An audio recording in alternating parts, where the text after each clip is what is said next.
Okay, April 19th, 2026. This is WrestleMania 42, Night 2. I'm in the parking lot of Shoeless Joe's on Upper James because this is the only place that I could find that's hosting it. I checked all the movie theaters and no. Shout out to the keyboardist that's going to Montreal next week. All right, so WrestleMania 42. Can you believe it? It'll be 40 years next year at WrestleMania 43 since Hogan slammed Andre the Giant at the Pontiac Silverdome in Pontiac, Michigan. Right? Remember Jesse Ventura? Remember that one famous line of his? It looks like two fish going after the same piece of corn on a hook, McMahon. You know, yeah, you got to go back in time to really understand wrestling, right? Just like UFC. You got to go back to the first UFC, right? With Royce Gracie and Ken Shamrock. Wrestling's the same. You got to go back with Hulk Hogan, R.I.P., Roddy Piper, R.I.P., Mr. Wonderful Paul Orndorff, Ace Cowboy Bob Orton, who is Randy Orton's dad. Who else was? Yeah, Mr. T was there. Yeah, so Randy Orton's dad. Well, Randy Orton. Yeah, it was nice for me to actually recognize some of these guys.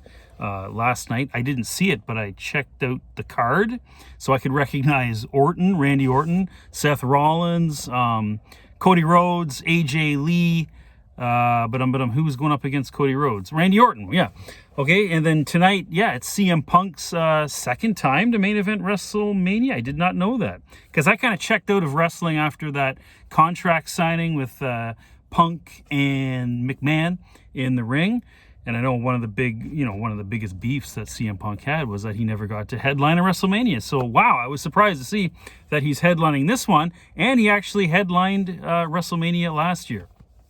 So, yeah, a lot of people pay the ultimate price to get to where wrestling is today. And I don't like it because I don't like there are no accessible house shows anymore. Because I heard a new company took over WWE and they're just...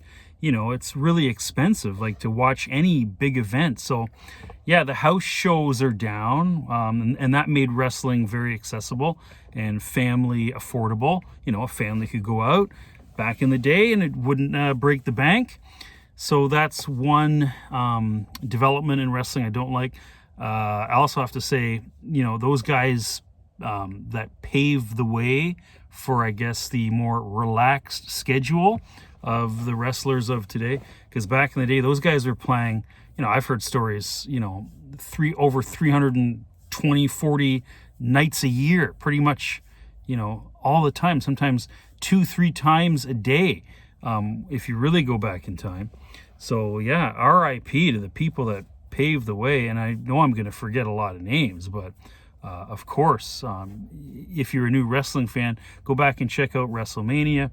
One, you have to know the story of Owen Hart. You got to know about Bret Hart, right? The Montreal Screwjob. Back in the day, my friend and I used to go around the school play yard. I was Bret Hart. My buddy was Jim the Anvil Neidhart. And we'd set him up and do the flying clothesline, right? Of course, we'd do it in a way so no one got hurt because we weren't stupid. But anyway, so yeah, you have to know about the Hart family. You have to know about Stu Hart. You have to know about the territories. Calgary Stampede Wrestling. You have to know about the way Vince McMahon just turned it into this big monopoly, right? He had a monopoly until AEW and what was the other one? NWA came along.